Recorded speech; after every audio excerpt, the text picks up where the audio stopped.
20th. And I have to tell you that Denise and I have been really enjoying our time here on the coast, or at the coast. It's been a good time, a great time of refreshing. I don't recall doing so little in terms of work or anything for a long time. We've been able just to relax, and we've done quite a bit of walking, and we've just had a good time, and I think we both needed it. It's interesting to me that when you're at a beach community like this, how many people are preoccupied with running and staying fit and all the rest of that. Now, don't get me wrong. I think there's wisdom in staying fit.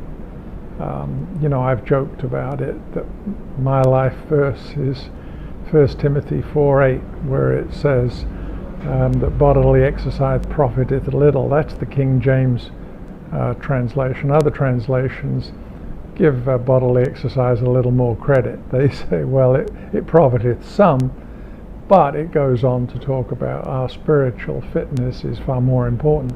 But it's just amazing to me how many people here are just seemingly preoccupied with the physical, and it's sad to realize that people pay so little attention to the fact that they need to be preparing for eternity. They're preoccupied with just today, and yet people still have needs. When Denise and I went out to walk for this morning, we came across a man who had a t-shirt on. I don't recall exactly the words that it said, but basically it said something to the fact, stop me, I'll pray for you.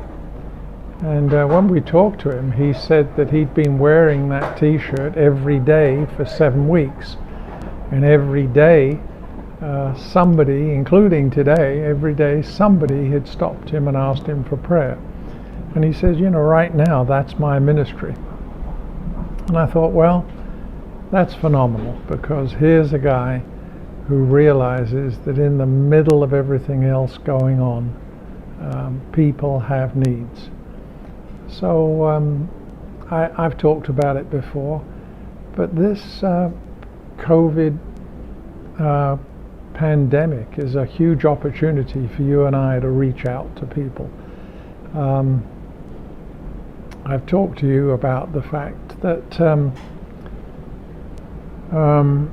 if you read back in Acts, when it talks about the persecution of the church, and it talks about how when Stephen was stoned and all of that,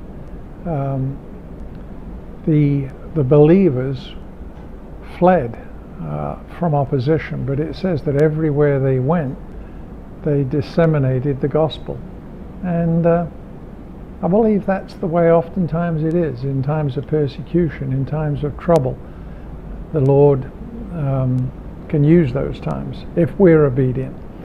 And of course, talking about obedience gets us back to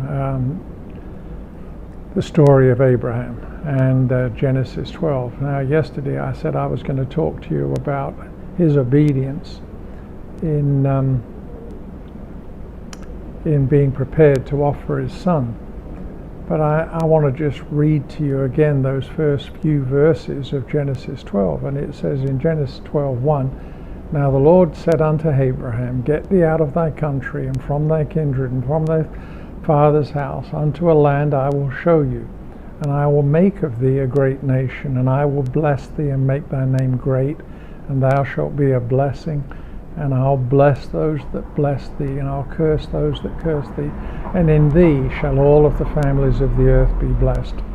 And I've told you on a couple of previous days, I believe in some way those few verses are some of the most important passages of Scripture in the Bible. Because God is telling Abraham, he's making him a promise, and he's going to say, I'm going to make of you a great nation. Now, I told you yesterday when we sort of played out how that conversation might have gone, but the reality was Abraham didn't know how all this was going to work out. And most of the time when God tells us to do something, we don't know either. Most of the time obedience is linked to faith. Abraham knew that God had said it, and God knew Abraham had this great quality, and I believe this was the quality that made Abraham, as we've talked about, a friend of God. When God spoke, Abraham obeyed.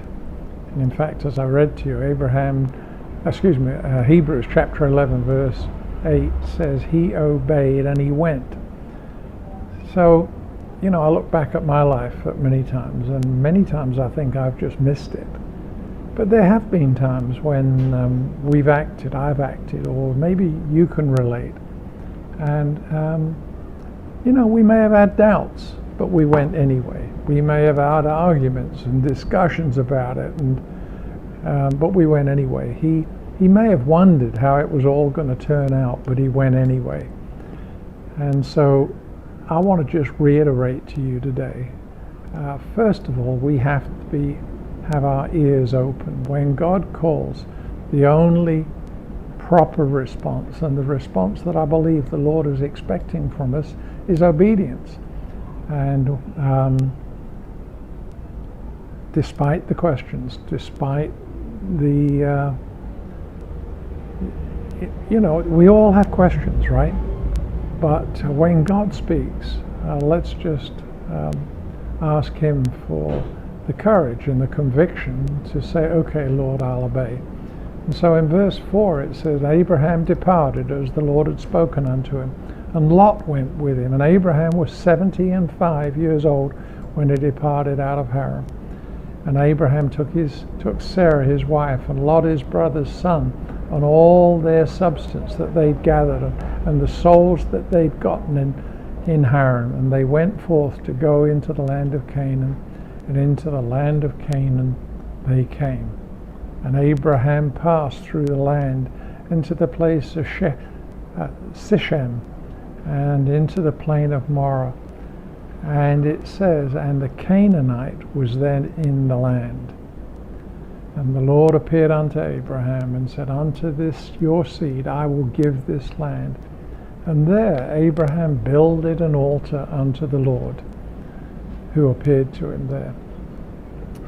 So, that place, Sichem, is actually in central Israel, or actually now an area that we call the West Bank. Before I went to Israel for the first time, I couldn't make out what the West Bank was. But the West Bank's a huge chunk of land. And if you look on the map of Israel, the West Bank, if you see the Jordan, and then you see on the west bank of the Jordan, there's many, many miles of land that in Bible days is called Judea and Samaria. At one point, the West Bank is so wide that the little piece of Israel between the West Bank and the Mediterranean is just 11 miles wide. But what did we just read? We read that God said, I will give you this land. And I believe that that land was given by God to Israel. And there have been multiple attempts through the years to try and reach peace with the Palestinians and with others around them. But you don't achieve peace by trading away what God in his omnipotence gave you. It's true that even at the time that Abraham went into this land, it said in the verse that we just read that the Canaanites were in the land. So think about what that meant. Even before Abraham got in there, there were these pagan idolaters there. They were the sworn enemies of Israel, and when Abraham arrives in the promised land, the very first people he meets are idol worshippers. And it's a reminder to you and to me that just because God said it and we obey doesn't always mean that everything's going to go well.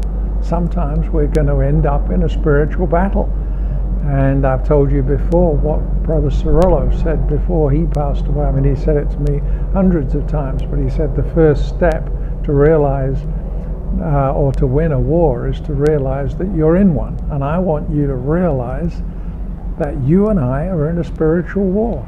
And if the enemy can just lull us into a sense of, it's okay, we're just sailing along, then guess what? He's won a great victory. It's only when we realize what God has given us and what God has deeded to us. And I'm talking about not the land of Israel, but to you and I'm talking about the peace, the prosperity, the blessing, the authority, the wisdom, the favor, all of the things that God has given to us.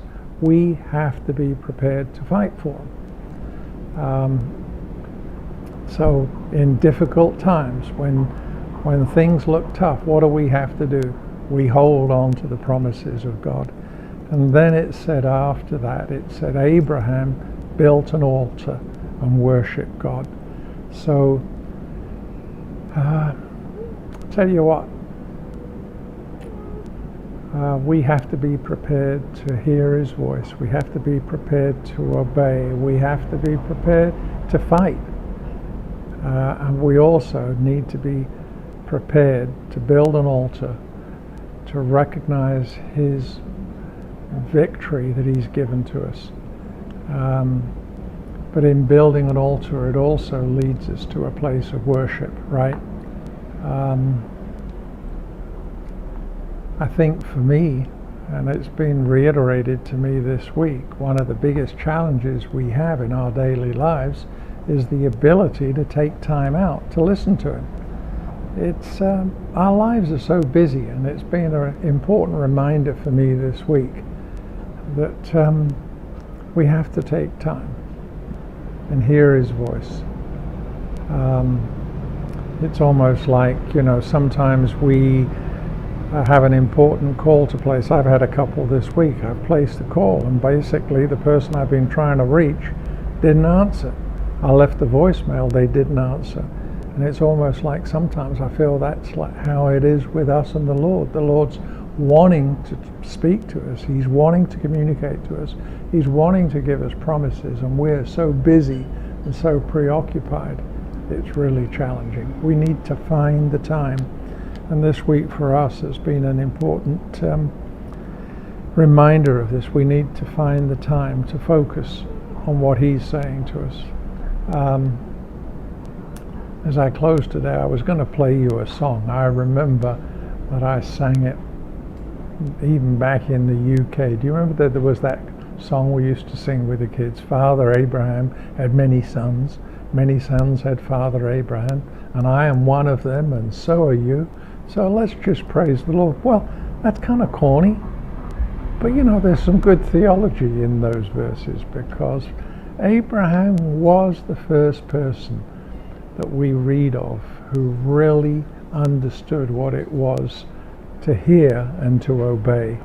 And so when that chorus says, we're the sons of Father Abraham, I think it means that he is the father of those of us who live by faith. So you and I are the sons of Abraham.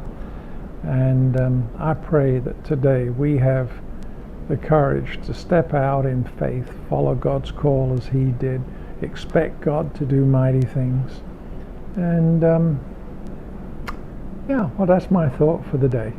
It's be bold, be strong, and don't trade away, either by negligence or anything else. Don't trade away what God has given us. He appointed us to be more than conquerors, and that's who we are today. So God bless you. I'll talk to you again tomorrow. Love you all. Bye-bye.